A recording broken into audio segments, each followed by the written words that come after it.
Bonjour à toutes et tous et bienvenue dans Open Startup, le podcast. Oui, ça fait longtemps que ce podcast était un petit peu en veille. J'ai le plaisir de vous retrouver aujourd'hui avec un nouvel épisode et j'espère un rythme un peu plus efficace sur les prochaines semaines et mois. En tout cas, des épisodes sont déjà enregistrés et il y en a plusieurs à venir. Je vais aussi vous partager quelques rediffusions de très bons épisodes que vous avez peut-être loupés. Aujourd'hui, c'est un épisode vraiment particulier, un peu spécial parce que l'invité, c'est moi-même. Après 4 ans de podcast, j'avoue que je m'étais jamais autorisé à parler véritablement de moi. Je le fais un petit peu ça et là au gré des épisodes, mais plusieurs personnes me l'ont fait remarquer et là, c'était un peu le bon moment alors qu'on prépare la prochaine édition d'Open Startup à Bordeaux d'un point de vue événement le 16 octobre, date à noter dans votre agenda. Eh bien, je me suis dit, c'est l'occasion. Donc, pour cet épisode, je serai interviewé par un ami, un copain qui s'appelle Théo Robache, qui est animateur d'un podcast lui aussi. Et c'est lui donc qui va être l'animateur et la voix qui va me poser les questions.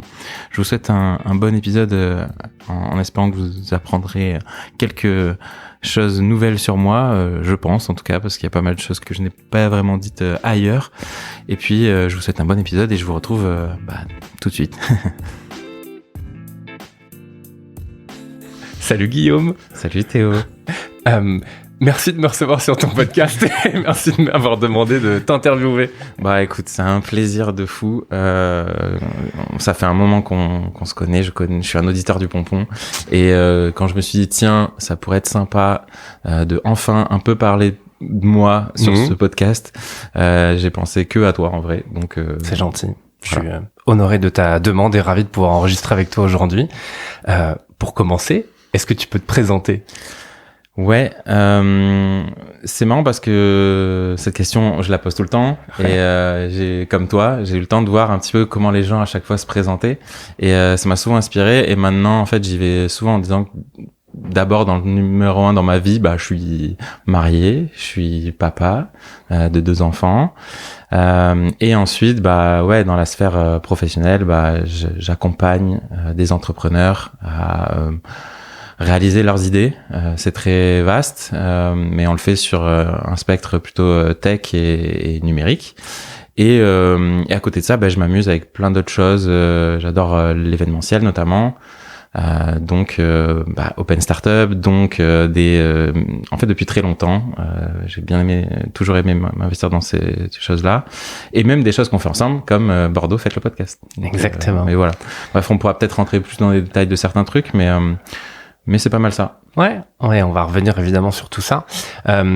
Cet épisode, on va le faire un peu à la pompon style, on va dire, mais je vais quand même mettre quelques touches de ce que toi tu fais habituellement avec Open Startup. Et donc l'idée, c'est effectivement mieux te connaître, parce que t'as fait quasiment 50 épisodes, si je dis pas de bêtises, en interviewant des gens. C'est ça. Et donc je sais ce que c'est d'être de l'autre côté, de poser des questions, ce que je vais faire aujourd'hui. Et parfois, c'est chouette aussi de pouvoir se mettre en avant et de pouvoir permettre aux personnes qui écoutent Open Startup de aussi mieux te connaître toi. Et tu nous diras aussi pourquoi c'était important pour toi de le faire à ce moment-là, qu'est-ce qu'il y aura par la suite, etc. Mais ça, on y viendra juste après. Qu'est-ce que tu voulais faire quand t'étais petit ? Ah oui, la fameuse question pompon style. D'ailleurs, pour préciser pour les gens qui ne connaîtraient pas le pompon, avant tout, c'est que c'est le nom de ton podcast. Yes, et donc voilà, si on a dit plusieurs fois ce nom-là dès l'intro, c'est pour ça. Qu'est-ce que je voulais faire quand j'étais petit ? Je pense que j'ai pas une réponse très précise, mais j'ai toujours été hyper passionné par le sport. Et je me souviens de passer vachement de temps à soit regarder la télé, en regardant des matchs, des émissions de sport, etc. Donc le côté journaliste sportif me faisait vachement envie. Voilà, après je pouvais pas être sportif de haut niveau, je pense très tôt j'ai capté ça, mais en gros je pense que petit j'avais envie d'être dans le monde du sport et raconter des histoires, ce genre de trucs, voilà. Ouais. Yes. Effectivement, t'es pas trop allé dans le milieu du sport, mais bon, c'est ça. Et justement, on va parler de tout ça. Mais il y a une autre question, première question d'un autre podcast qui s'appelle Open Startup. Et l'une des premières questions, c'est quelle est pour toi la définition d'une startup ? Ouais, j'ai eu l'occasion de la poser pas mal de fois, en effet. Pour moi, c'est une jeune entreprise ou pas encore entreprise qui a envie de résoudre un problème de manière nouvelle, mais qui sait pas encore trop comment elle va le faire, et avec pas beaucoup de ressources, que ce soit financières ou autres. Donc voilà, c'est des gens qui naviguent dans un environnement assez incertain, mais ils ont pas encore forcément la destination finale, mais ils savent qu'ils veulent adresser un problème. Voilà, après il y a plein de définitions maintenant, indépendamment que tu aies un prisme plus financier, plus technique, plus projet. Mais globalement, moi je dirais répondre à un problème d'une manière innovante. Ouais, et on reparlera de tout ça, d'innovation et tout évidemment. Ce que j'aime faire, c'est de faire un peu le parcours de la personne pour comprendre ce qu'elle est aujourd'hui. Toi, t'as fait l'ISEG. Ouais. J'aimerais comprendre à quel moment tu t'es dit que t'allais faire cette école, ou en tout cas ce type d'école. Voilà, est-ce que t'as eu des inspirations autres dans ton parcours pour aller faire cette école-là? Enfin, moi j'ai fait l'IESEG pour le coup. Parfois les gens confondent, mais il y a une petite lettre de différence qu'une école de commerce. Et voilà, toi, pourquoi t'as choisi de faire ces études-là? Alors, déjà même avant l'école supérieure, master et autres, c'était pas forcément naturel pour moi que je fasse des longues études. J'ai jamais trop aimé l'école petit. Okay. Voilà, mes parents pourraient dévoiler les secrets, mais j'ai rarement eu trop des félicitations. C'était plutôt avertissement ou autre. Oui. Tu vois. Oui. Non, en vrai, j'étais vraiment pas super enthousiaste à l'école. Enfin voilà, il y avait quelques matières qui me plaisaient, mais vraiment le concept de l'école ou le système, je pense que c'était pas trop un truc dans lequel je m'épanouissais. Ouais. T'as déjà redoublé ou pas? Ouais. Ah ouais. Oui, en fait très tôt. Non mais on en découvre tous les jours. Oui, non mais en gros il y a eu une histoire assez et là tu te rends compte à quel point ça peut avoir un impact très tôt sur les enfants. Mais quand j'étais en CE1 ou CE2, je sais plus, en tout cas en primaire, j'étais dans une école où une année j'ai eu, mais je pense, une dizaine de maîtresses sur l'année. Il y a eu que des remplacements, etc. Et du coup, on faisait que du dessin, quoi. Oh wow. Ouais. Et donc j'ai complètement perdu une année. Mes parents m'ont dit, écoute, ça peut pas durer, on te change d'école. Et ils m'ont changé d'école, mais ils m'ont fait quand même passer dans la classe supérieure, sauf que j'avais complètement loupé une année. Et donc j'ai accumulé une forme de retard, et finalement j'ai redoublé l'année qui a suivi en primaire. Et après j'ai pas redoublé. J'ai repiqué une année en études supérieures, là, en post-bac, comme beaucoup. C'est la première année post-bac, et tu fais aussi beaucoup de soirées étudiantes, et voilà, c'est un peu tout nouveau.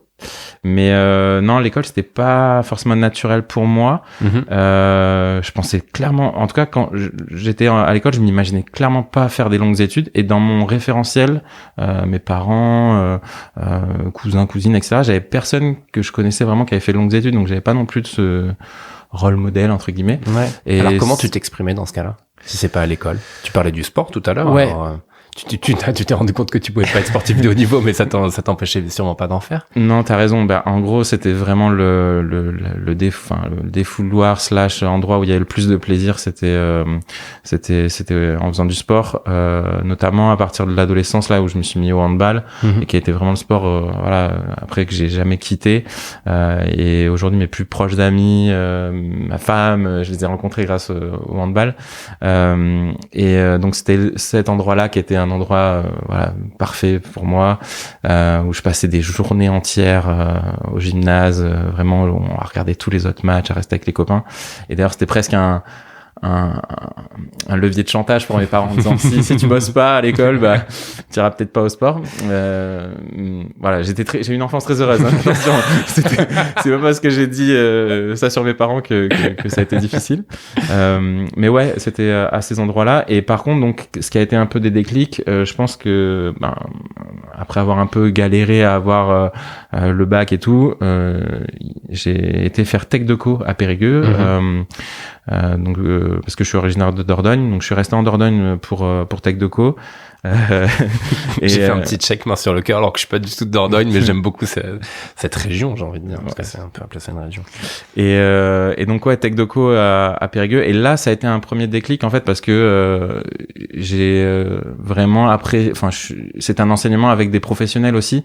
Et donc il y a quelques professeurs qui m'ont vraiment marqué. Je pense à un prof de marketing, à mon prof aussi de négo.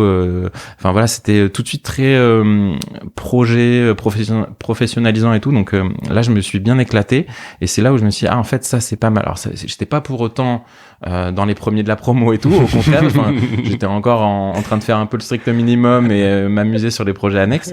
Mais déjà là, c'était un truc qui me plaisait bien. Et dans la lignée de ça, à la fin de Tech Deco, je me disais, est-ce que je vais chercher un taf? Est-ce que je cherche une licence, etc. Et puis je fais un peu le parcours classique de plein d'étudiants à ce moment-là. Tu fais des journées portes ouvertes et tout. La bonne rencontre, bonne énergie avec les personnes de l'ISEG. J'avais envie d'aller dans cette école et ouais, j'ai bien fait parce que j'ai passé 3 super belles années là-bas, plein de beaux projets, et puis ça m'a mis dans cette bulle aussi marketing plus digital, ça a affiné ma passion un peu pour les technologies et tout, donc ouais, ça s'est fait un peu naturellement, et finalement, tu vois, je suis arrivé à être le plus diplômé de ma famille, alors que j'étais clairement peut-être pas sur le cheval sur qui on aurait misé au départ, mais voilà. Comme quoi tout est possible. Et alors justement, pendant tes études, ce lien avec, t'as parlé de marketing, mais aussi d'innovation, ce lien avec l'innovation, parce qu'après t'as continué à bosser là-dedans, pas mal pour le coup. Comment il arrive et qu'est-ce qui va t'intéresser là-dedans en fait? Ouais, alors je disais qu'il y avait forcément le sport qui me plaisait, mais depuis tout petit, tout ce qui était un peu tech, jeux vidéo, etc. J'ai toujours aimé ce truc-là, sans être un énorme geek, tu vois, mais j'ai toujours aimé comprendre, me balader. Je me souviens aussi très tôt de chez mes grands-parents, ils avaient internet et je me souviens dans le bureau de mon grand-père, ce côté fenêtre sur le monde, tu vois. Je suis très curieux de base et ça alimentait énormément cette curiosité là, et donc le côté numérique, ça a toujours été un truc dans lequel je me voyais évoluer, et donc j'ai un peu toujours essayé d'orienter pour qu'il y ait du numérique quelque part dans ce que je faisais, et donc marketing digital, finalement il y avait le digital dedans, donc il y avait ce côté un peu numérique, et donc dans ta question c'était comment j'ai un peu comment t'en es arrivé à ça, qu'est-ce qui t'a plu aussi là-dedans? En fait, le côté grand terrain de jeu, quoi. J'ai l'impression c'est un sport. Hein, ouais. Tourne au sport. Oui. Je vais peut-être faire pas mal de métaphores. Je trouve qu'il y a ce côté. Il y a une grande liberté au final. Enfin, sur Internet, il y a un peu cette culture-là où il y a cette liberté-là. Alors des fois à tort ou à travers, mais tu peux t'amuser vachement, et donc ouais, ça a été ça qui m'a attiré, le côté aussi bidouille, le côté tu peux faire par toi-même aussi, tu peux apprendre et tester des choses. Donc ouais, tout ce qui a pu me ramener plus ou moins là-dedans, j'ai essayé d'aller vers ça, tu vois, dès les stages, comme beaucoup de Bordelais qui bossent dans le web ou quoi, j'ai fait un passage chez Cdiscount par exemple, tu vois, il y avait stage dans quel type de boîte, il y a une grosse boîte dans la numérique, c'est Cdiscount, je vais essayer de décrocher un stage chez eux, un stage aussi dans une agence web, etc. Et puis j'ai rencontré 2 personnes qui ont été et qui sont encore des vrais mentors pour moi, qui m'ont offert ma vraie première expérience professionnelle et dans laquelle j'ai développé beaucoup de compétences. C'était dans un cabinet de conseil en innovation, je dis maintenant, mais c'était plutôt en gestion. Ça faisait du coaching d'organisation, et là-dedans j'avais un rôle très junior, hybride, de touche à tout, plus sur la partie communication, mais dans laquelle on m'a mis en responsabilité sur de l'animation d'ateliers auprès d'entrepreneurs, sur participer à des conférences, etc. Enfin, c'était une chance de fou. Donc c'était, je les mentionne parce que voilà, j'ai vraiment passé de bons moments avec eux. C'est Alexis et Isabelle Monville.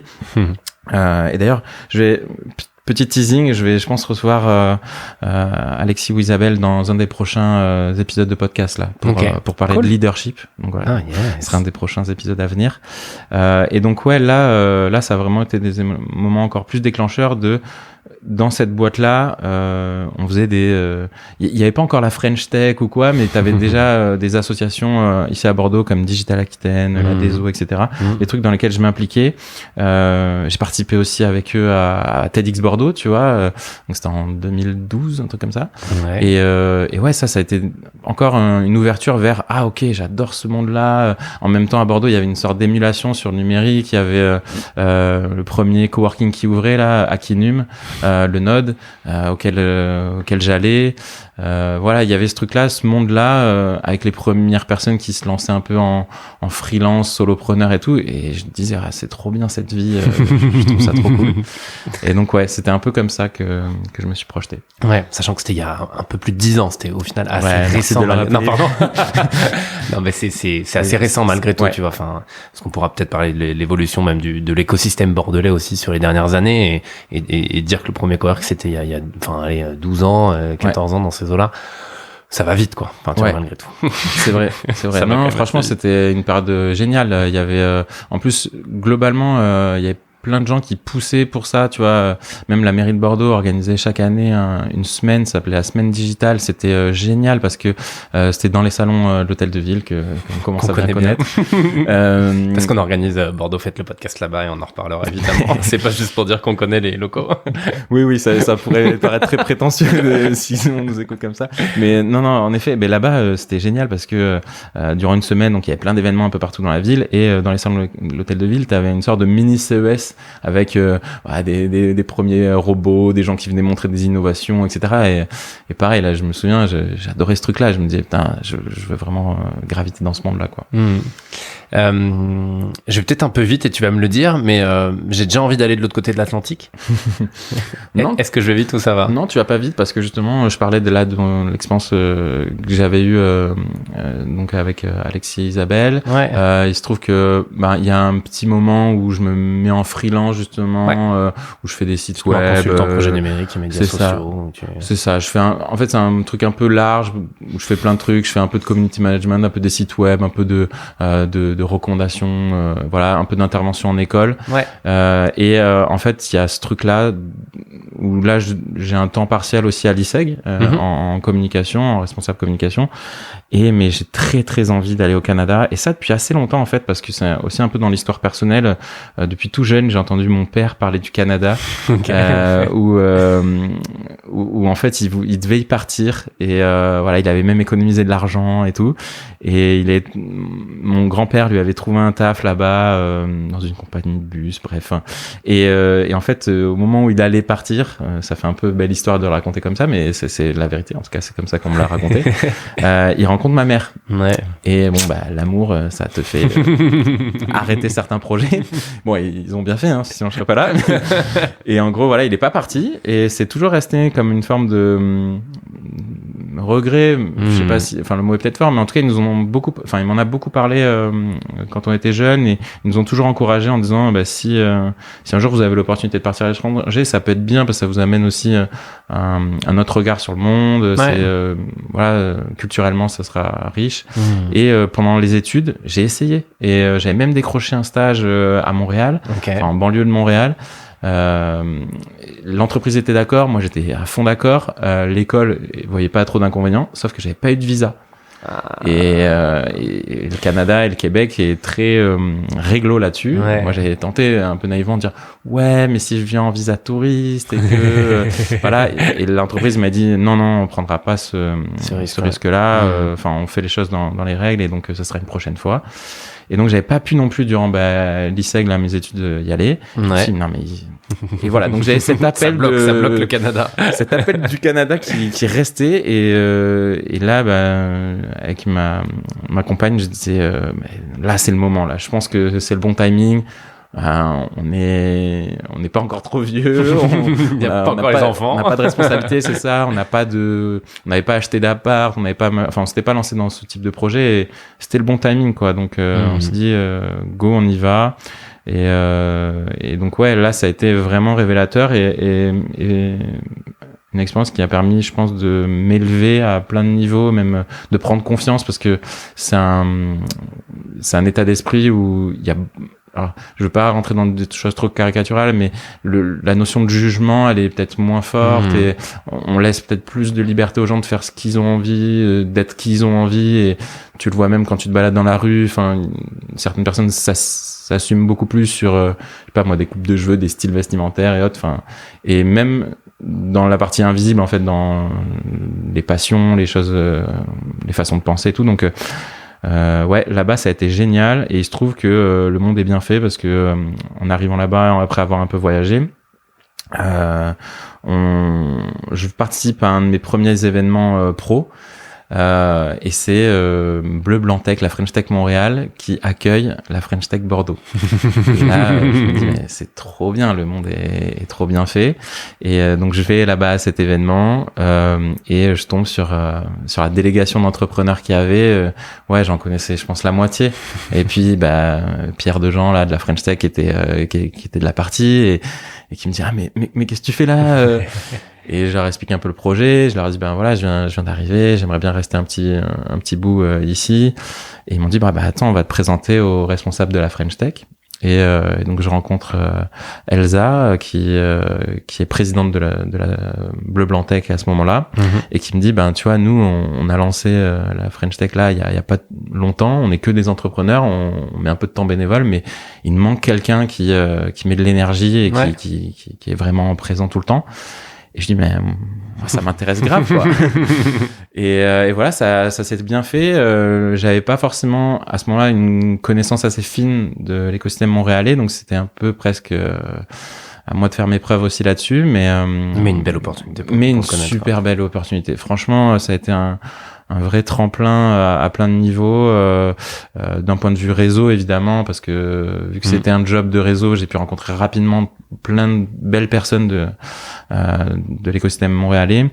Et puis ça m'a offert ensuite le fait de rencontrer donc Olivier qui est le fondateur de Tracteur, avec qui ça a matché tout de suite, et je l'ai rencontré au moment où justement ma mission à French Tech se terminait. Et lui, il cherchait à développer un peu sa boîte, quoi. Ouais, justement, Tracteur. Depuis, ça fait 7 ans que tu travailles pour Tracteur. Ouais. Tu as d'abord été directeur de développement et de relations de start-up justement à Montréal. Puis, depuis 2018, quand tu es rentré en France, tu es devenu directeur France. Est-ce que tu peux nous parler un peu de la boîte, ce que vous faites et pourquoi tu y allais au final? Ouais, alors ceux qui écoutent régulièrement le podcast, normalement ils entendent toujours une petite phrase d'accroche au début sur le fait que Tracteur, c'est un studio d'innovation qui accompagne les entrepreneurs sur leurs enjeux techniques et produit en fait depuis quelques temps. Globalement, ce que fait Tracteur, c'est que on a deux types d'entrepreneurs avec qui on travaille. C'est d'un côté plutôt des gens qui ont une expertise métier. Ça va faire plusieurs années qu'ils sont dans un marché ou dans un job, et ils ont identifié aussi un problème fort. Ils n'ont pas forcément l'expertise technique, et là ils viennent avec nous externaliser cette partie-là technique pour créer une plateforme, un service, une app, etc. Et on a aussi d'autres types de profils. C'est des profils plus de chercheurs, d'ingénieurs qui, eux, ont travaillé sur une innovation forte, deep tech, de rupture, etc., des algorithmes, des choses dans lesquelles ils ont bossé plusieurs années, mais ils ont besoin de le transformer en produit, en quelque chose qui est utilisable par des utilisateurs. Et nous, souvent, on vient faire cette brique-là pour eux, donc on travaille en co-construction avec eux. Donc c'est passionnant. Moi, mon rôle dans tout ça, c'est d'être souvent l'un des premiers interlocuteurs pour ces entrepreneurs-là. C'est ce que je faisais à Montréal, mais c'est ce que je fais en fait aujourd'hui maintenant. C'est de faire connaître notre offre de service qui, voilà, je pense est pertinente. On fait ça avec beaucoup de passion. En fait, c'est une petite équipe. On est vraiment. Alors au Québec, on dirait des tripeux, des tripeux d'innovation. Tu vois, c'est des gens qui tripent, qui kiffent ça, qui pourraient presque le faire, tu vois, gratuitement en fait. Tu vois, tellement on adore ça. Et on compte même pas nos heures, même des fois dans les appels en démarrage et autres. Enfin, surtout Olivier, moi je suis obligé des fois de lui dire on avait dit 1 heure, là on dépasse pas. Mais donc ouais, c'est ça qu'on fait, et en fait je sais pas, il y a eu un matching à tous les niveaux. Moi quand j'ai rencontré Olivier, déjà matching humain, il m'a dit passe tel jour un vendredi à 16h. Donc je dis à Mélanie, ma femme, je lui dis écoute, je vais voir cette boîte là, j'espère que ça a donné quelque chose, ça a l'air sympa et tout, je te tiens au courant. Et donc j'y vais à 16h, et sauf que je crois à 19h presque j'étais toujours là-bas quoi. Sur le petit bout de terrasse là-bas, en fait on a discuté pendant des heures, et ça a tout de suite bien fonctionné. Et c'était un moment où Tracteur avait envie de switcher vers un modèle plus d'agence qu'ils avaient, de faire des sites web pour des grands comptes, à accompagner des projets d'innovation, parce que c'est ça qui est cool. C'est aussi là où tu te rends compte que tu as un peu d'impact, parce que la plupart des start-upers, entre guillemets, ils ont un peu envie de changer le monde quoi, à leur échelle. Et donc ouais, il y a des beaux projets qu'on a accompagnés, et un des beaux projets dans lesquels au moment où moi je suis arrivé, c'est un projet qui est en plus à Bordeaux. C'est ça qui est marrant pour le clin d'œil, c'est le projet Give. Et là typiquement c'est exactement le type d'accompagnement qu'on a adoré. C'est des gens qui arrivent, ils ont quelques groupes Facebook, et ils veulent créer une app, et voilà, et on embarque là-dessus avec eux, et en fait ça s'emballe. Ils répondent à un vrai besoin sociétal sur l'économie circulaire. Et voilà, ça se compte en milliers d'utilisateurs, puis on atteint le million, puis les journaux de TF1, d'M6, etc. Bref, c'est génial de vivre ces aventures-là aussi avec eux. Hakim et Florian, qu'on salue. Ouais, carrément. J'aimerais bien aussi les avoir. Je sais que toi, tu avais eu Hakim dans ton podcast. Tout au début du Pompon. Voilà, il y a un bon petit moment. Il y a 4 ans. Et j'aimerais bien avoir peut-être Florian, parce que on l'entend un peu moins, donc faut que je leur propose. Voilà. Encore un teasing d'épisodes à venir. C'est ça. Tu vas donner toute la saison suivante avec au fur et à mesure. Donc ouais, l'aventure Tracteur qui commence. Et pour continuer un peu sur cette lancée, chronologique d'une certaine manière, mais tu reviens en France. Ouais. En 2018. Ouais, c'est pas une décision qui a été facile à prendre, parce que vous revenez en France. Ouais, c'est ça. On est à deux à ce moment-là à se poser la question, et on adore notre vie à Montréal, on adore l'ambiance, etc. Mais en même temps, il y a plein de choses aussi qui nous manquent de la France. On est bien dans nos jobs respectifs, ça c'est même pas un débat. Donc c'est aussi ça qui fait hésiter dans la balance, et donc il y a pas de pour et de contre quoi, mais il y a un moment, il y a littéralement sur la table du salon une feuille avec France et Canada quoi, en disant ouais, qu'est-ce qui fait qu'on ira en France, qu'est-ce qui fait qu'on restera au Canada. Et à ce moment-là, j'en parle à plein d'expatriés qui sont là depuis longtemps au Canada, et qui me disent en fait il y a pas vraiment de réponse. Enfin, écoute ta petite flamme un peu intérieure, et en vrai si tu creuses bien tu sais. Et de toute façon, quoi qu'il arrive, tu te poseras toujours la question. Si tu restes, tu te poseras toujours la question de et si je rentrais, ou et si j'étais rentré. Et si tu rentres, tu te poseras toujours la question de et si j'étais resté, et si je repartais. Et ils avaient raison, parce que je me pose encore ces questions. Mais on a fait ce petit travail de projection en disant où est-ce qu'on se voit dans quelques années. On se voyait plutôt fonder une famille. Ok, est-ce qu'on se voit fonder une famille au Canada, ou est-ce qu'on se voit fonder une famille en France. Et quand même, je pense que voilà, l'appel d'être ici avec nos proches, etc., était beaucoup plus fort. Ouais. Donc le switch s'est fait aussi sur cette décision-là. Mais moi, j'étais super épanoui, encore une fois, chez Tracteur. À ce moment-là, je suis juste collaborateur, donc l'idée vient que, ok, on a un projet en France qui est Give, qui est à Bordeaux. Moi, j'avais pas déconnecté de mon réseau bordelais, et je me dis, tiens, il y a peut-être quelque chose à faire en fait. De ce que je connaissais, il y avait pas tant de boîtes qui accompagnaient les entrepreneurs sur les sujets techniques, et pourtant c'est un sujet qui est encore en tension d'ailleurs aujourd'hui là, mais voilà, le recrutement de développeurs et d'associés techniques, c'est toujours délicat pour les startups. Donc je me dis, il y a vraiment un truc à faire. Donc je propose à Olivier, écoute, je vais partir, mais je pense qu'on pourrait ouvrir quelque chose. Mais j'aimerais rester. Ouais, exactement, c'est ça. Que se passe-t-il? C'est-à-dire, non. Mais pour être honnête, je pense que d'ailleurs sur le coup, Olivier, il me dit, mais non, mais je comprends pas. Est-ce que c'est un problème enfin, tu le sais très bien, pour le visa, on pourra t'aider. Est-ce que c'est un problème d'argent? Est-ce que c'est un problème de quoi? Enfin, non, il est un peu totalement dans le déni en disant, mais non, tu vas pas partir, quoi. Ça se passait super bien avec lui, enfin voilà, avec toute l'équipe et tout. Mais je lui dis non, mais je suis sûr, vraiment, fais-moi confiance. Enfin, vraiment, j'avais cette conviction, et donc je suis un peu revenu aussi vers lui avec une sorte de plan d'action, ok, ça va être quoi les jalons, comment je vois les choses pour développer déjà le fait de se faire connaître, le fait ensuite de se faire un peu aimer, et ensuite que les gens peut-être nous fassent confiance. Et là-dedans, et c'est peut-être aussi ce qui va nous permettre de raccrocher les wagons, il y a Open Startup. Parce que, ok, on amène Tracteur et son offre de service, et je lui dis, mais par contre, je suis convaincu qu'il y a un événement qui existe là en Amérique du Nord, de portes ouvertes des startups, qu'on doit ramener en France, et on doit le ramener à Bordeaux. L'événement, il n'existe pas en France, et il est canon, quoi. Et on pourrait le faire à notre sauce, avec nos valeurs et tout.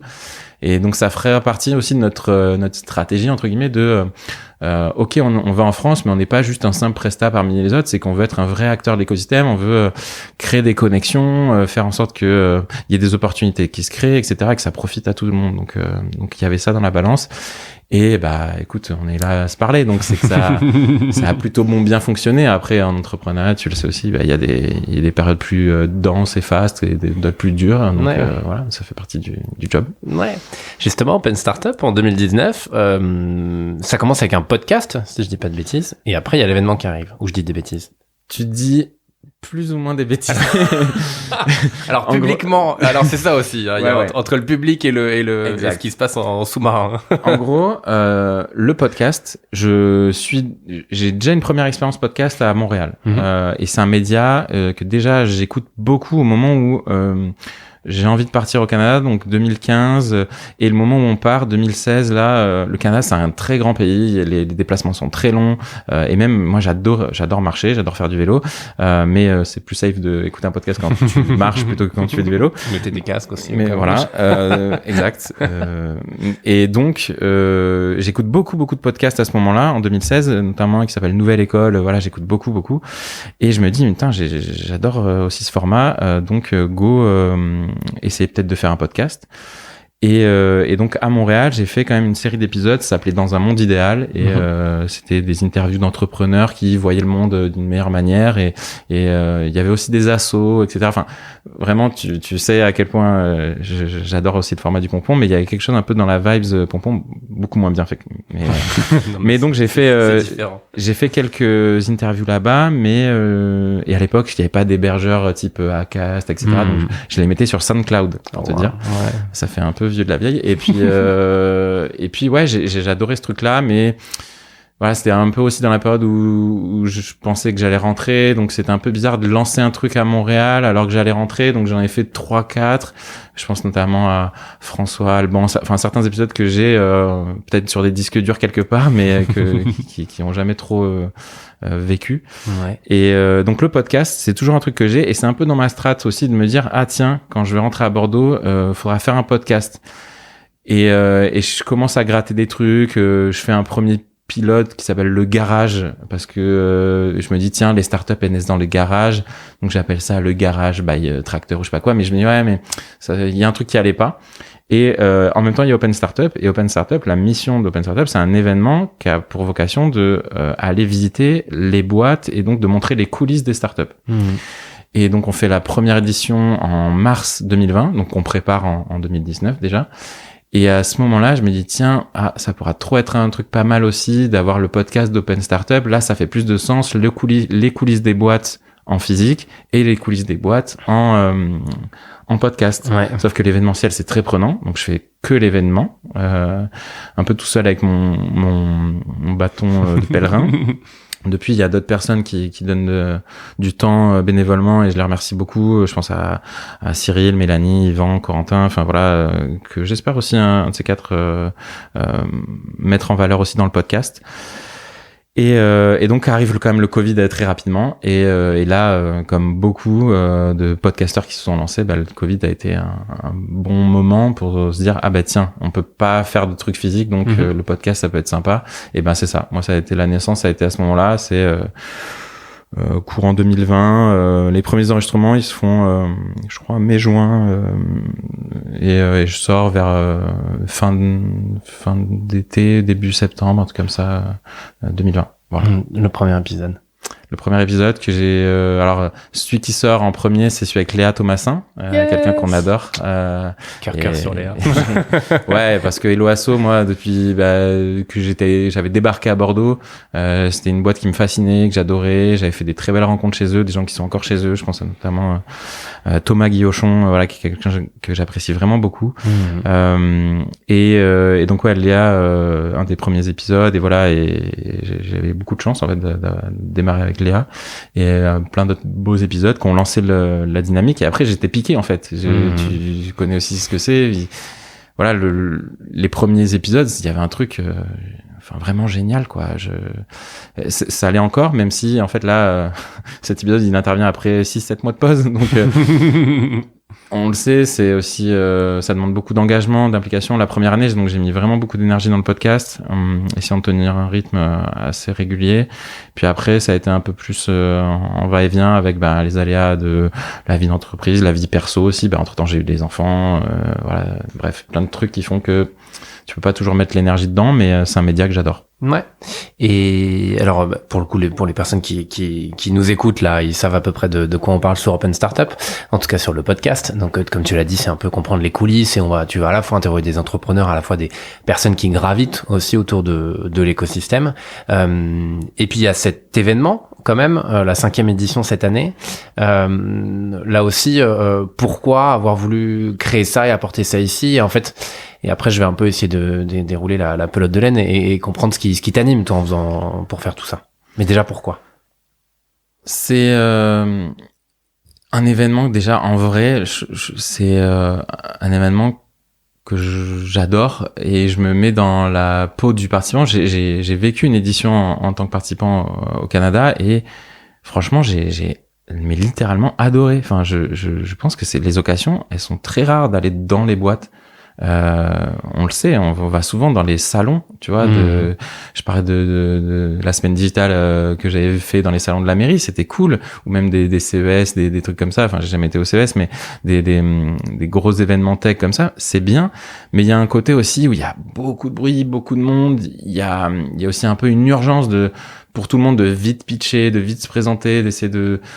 Et là où Open Startup, c'est un événement qui est, je trouve, beaucoup plus intimiste, plus authentique en fait dans l'approche. Il y a ce truc-là de je vais taper à la porte, je sais même pas trop sur qui je vais tomber, mais déjà il y a un prétexte, et que j'aime bien peut-être ce que fait la société. Donc ouais, pourquoi? Déjà parce que en vrai, je trouve que c'est un événement qui est à part, qui est je trouvais ça fun de faire aussi un événement qui ne ressemblait pas aux autres en fait, tu vois. J'en avais fait plein, des trucs TEDx, Agile Tour, enfin voilà, plus en mode conférence, et là je trouve il y a un truc à part. Qu'est-ce qui t'anime dans le fait de créer ça et de continuer de le faire pour le coup?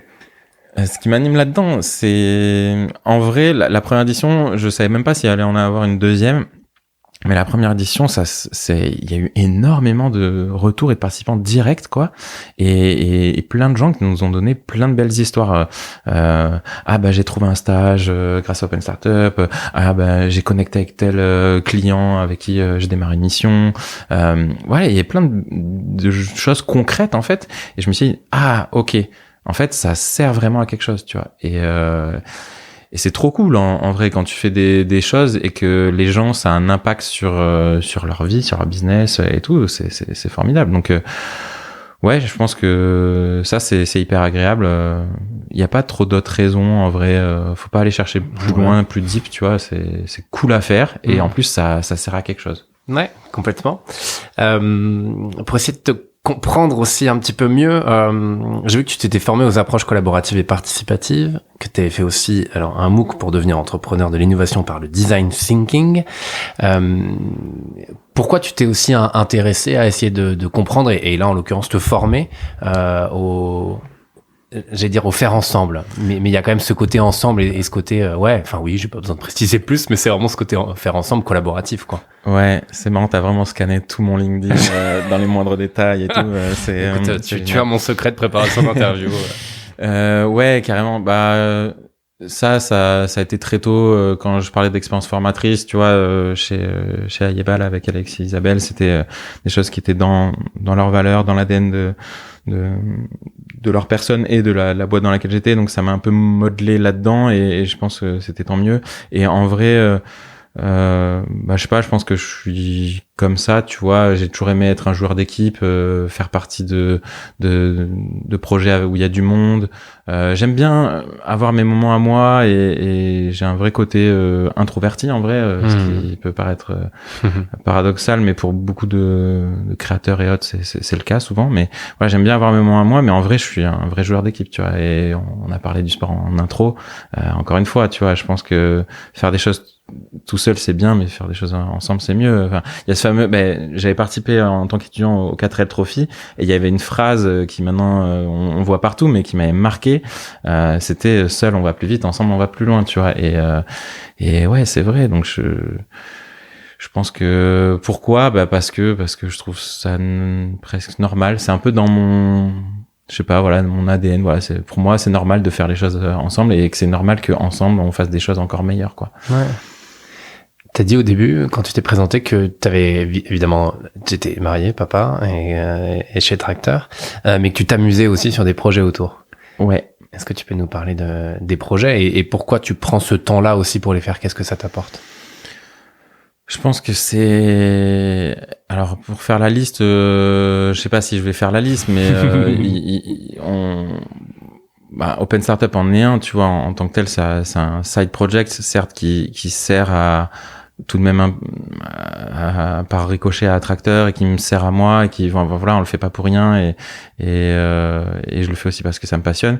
Mais tu vois, il y a aussi après juste des fois des histoires de rencontres et c'est ça quand nous deux on s'est rencontrés, que on avait un podcast ensemble et que on se disait mais mince, il y a un truc à faire quand même, tu vois, à Bordeaux, il y a qu'un événement à Paris et il faudrait, je sais pas, faire quelque chose.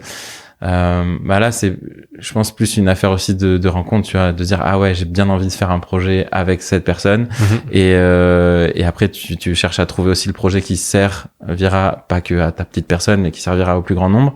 Donc ouais, c'est s'offrir ce genre de récréation entre guillemets. Je pense qu'on a beaucoup de chance de réussir à faire ça. Alors c'est beaucoup d'engagement, c'est beaucoup de temps bénévole, le soir, les week-ends, voilà. Je sais pas de quoi tu parles. Voilà, d'essayer au dernier moment de trouver le petit budget qui va bien pour rembourser une place de train. Toujours pas de quoi tu parles. Non.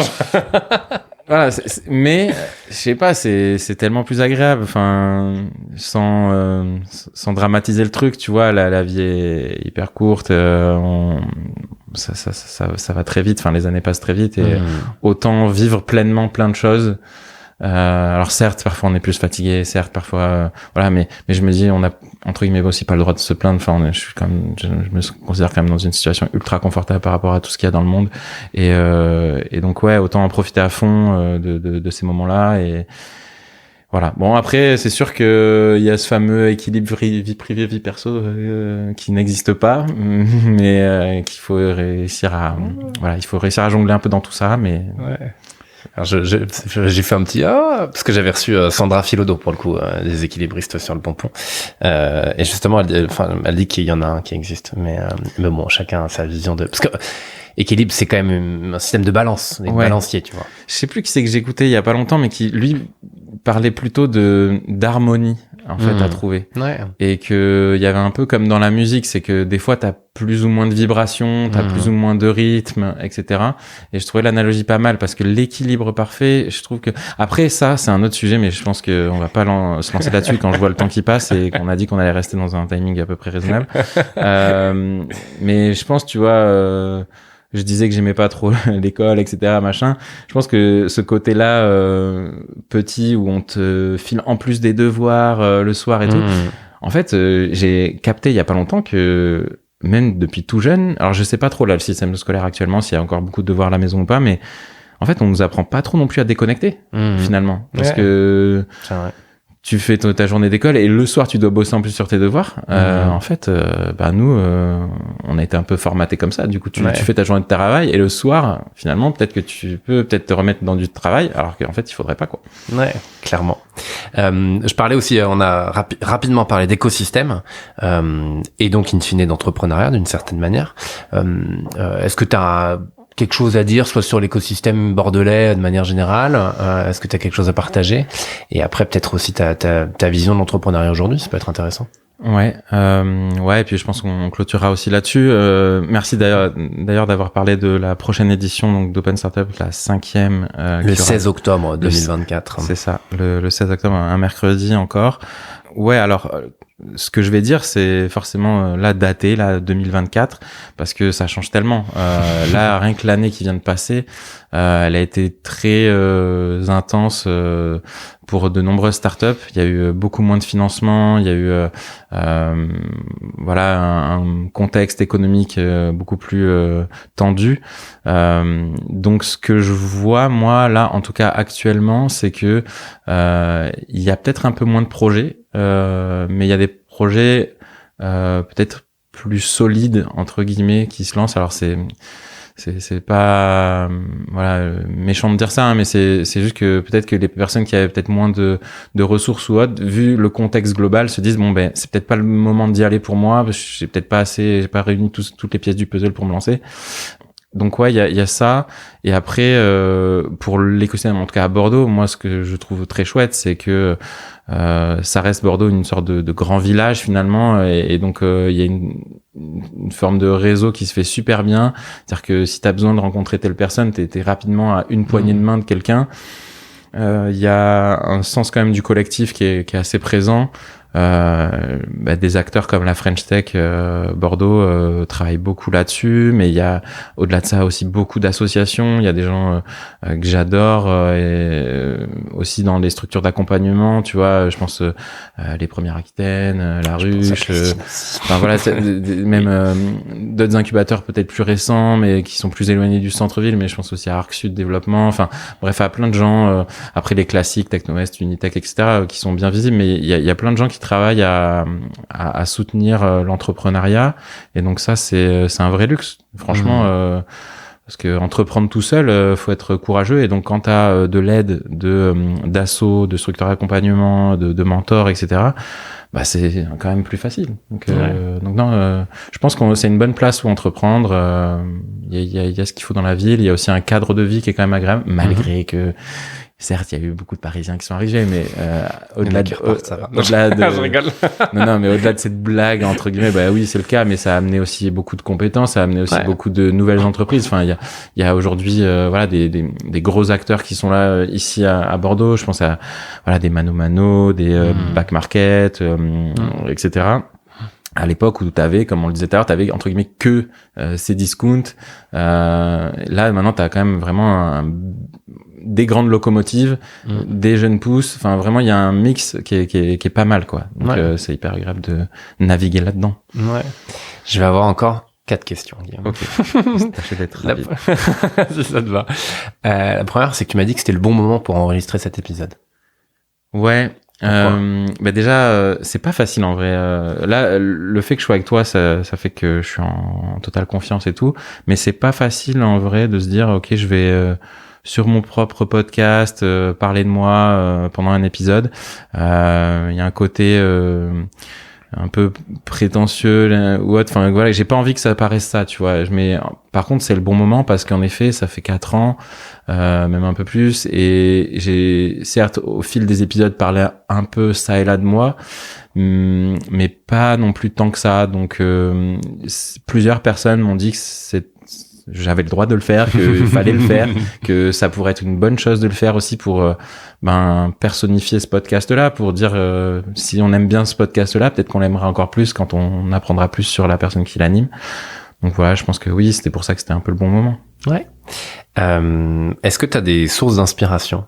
Est-ce que tu as des choses à nous partager aussi qui pourraient nous inspirer? Au-delà d'écouter le pompon, évidemment. Je rigole. C'est bon. Calme-toi, Théo. On a fait déjà 10 fois la pub du pompon. J'ai fait la blague, pardon. Ouais, alors, sur les... C'est difficile, enfin c'est bête, hein, mais ça fait très cliché, mais encore une fois, les sportifs de haut niveau, machin, ça m'inspire grave, le mental et tout, tu vois, qu'il faut avoir. Même là, donc on enregistre, on est en plein championnat d'Europe là d'athlétisme à Rome. Hier soir en rentrant, je me suis un peu maté quelques épreuves.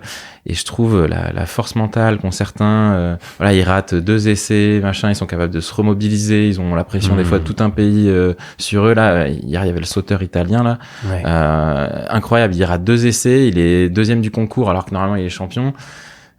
Et ben il y va, il harangue la foule et puis il passe et puis après il repasse encore plus haut. Enfin, tu dis incroyable la force mentale et tout. Ça m'inspire beaucoup. Donc je lis beaucoup de biographies ou j'écoute des podcasts dans le domaine du sport. Et après, encore une fois, ça fait un peu cliché, mais franchement, mes kids, tu vois, c'est des vraies sources d'inspiration au quotidien. Tu vois, j'adore. Enfin, tu réapprends tout avec eux. Ça te permet de prendre beaucoup de distance sur les choses.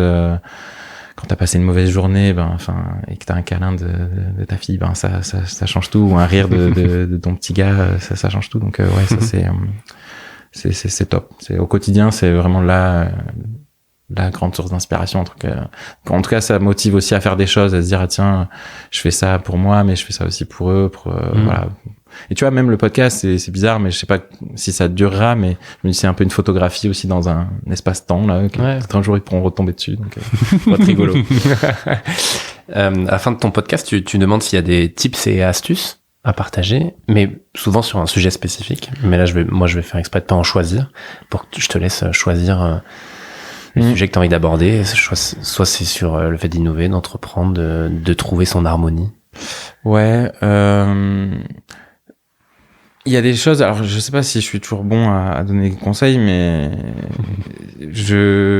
parce que des fois je donne des conseils de trucs et je me rends compte que c'est des choses que j'applique pas assez, tu vois, mais là avec le temps qui s'est comprimé, c'est quelque chose que je dis chaque année, mais apprendre à dire non, tu vois, c'est un truc tout bête, mais moi j'avais beaucoup de mal à faire ça et encore une fois, j'ai encore du mal, mais et derrière ça, il y a un peu une question de sens des priorités, faire des choix, etc. Ça s'appelle grandir, Guillaume. Non, mais tu vois, enfin, c'est des choses que t'es obligé, plus t'avances de faire. Donc, bien regarder si ce qu'on est en train de faire, on prend du plaisir à le faire et on sent que c'est la bonne chose à faire. Encore une fois, je parlais à un moment donné de petite voix intérieure. Je pense que ça finalement, apprendre à bien se connaître, à prendre du temps, ça en fait gagner après, tu vois. Donc parfois faire pause, c'est une bonne façon de accélérer après. Donc voilà, prendre des temps de pause, ça pourrait être un conseil. Pause qui était le nom du premier projet entrepreneurial que tu as lancé quand tu étais à l'ISEG. Ouais, je voulais faire un clin d'œil. La boucle est bouclée. La boucle est bouclée, en effet. Dernière question, qu'est-ce qui t'anime au quotidien ? Ça c'est la question spéciale pompon et j'ai pas forcément encore une fois une réponse précise là-dessus, mais dans la sphère professionnelle en tout cas, c'est d'être au contact de gens qui entreprennent, qui ont cette énergie, ce feu-là. En fait ça nourrit vachement parce que tu vois encore hier j'ai eu un appel avec des entrepreneurs qui veulent travailler sur le bien vieillir. Et voilà, la cause est super noble, etc. Et en fait, donc j'ai en plus eu l'appel en fin de journée à 17h et tout. Et donc après, j'ai terminé ma journée. Et en fait, j'ai terminé la journée en me disant, franchement, trop cool leur projet. Ça donne un peu ça donne pas un peu, ça donne du baume au cœur sur plein de choses. Donc ça anime vachement. Puis voilà, après, la sphère un peu sociale, les potes, les copains, j'ai la chance d'avoir des amis qui sont dans des métiers qui sont très différents du mien. Tu vois, des gens dans le social, infirmiers, profs, des gens qui sont dans plein d'autres domaines et c'est trop ressourçant. Là, tu vois, on approche de l'été, je vais avoir une semaine avec mes potes d'enfance et j'ai hâte parce que ça va être un super bon moment pour avoir plein de débats, discuter de plein de trucs, rigoler, passer du bon temps. Donc toutes ces choses-là. Ouais. Trop bien. Merci Guillaume. Merci à toi Théo, merci infiniment. Comme je disais, c'était pas simple de se lancer et se dire go, on le fait. Et puis maintenant c'est fait. Donc merci à toi, merci à toutes les personnes qui auront écouté jusque là. Tu vois, j'ai presque envie de reprendre mon rôle d'animateur. Vas-y, ça reste ton podcast. En disant que oui, je vais tâcher de faire plus d'épisodes là dans les semaines, mois à venir en tout cas. N'hésitez pas à m'envoyer des sujets, à à nous, j'allais dire nous, mais me poser des questions si vous en avez. Et puis on se retrouve bientôt. En tout cas, moi j'ai la chance de toi te retrouver bientôt et je dis à bientôt à tout le monde. À très bientôt, bonne journée. Et nous voici à la fin de cet épisode. Merci beaucoup si vous avez pris ce temps-là avec nous pour nous écouter. J'espère que vous avez passé un bon moment. Je vous dis à très vite. Comme vous l'avez entendu dans l'épisode, il y a plusieurs épisodes qui arrivent. Donc abonnez-vous si c'est pas déjà fait. Laissez un petit 5 étoiles parce que ça fait toujours bien plaisir et ça permet aussi de valoriser ce travail-là auprès de tout le monde, de mes invités et globalement de tous les gens qui gravitent autour du podcast. À très bientôt et d'ici là, portez-vous bien.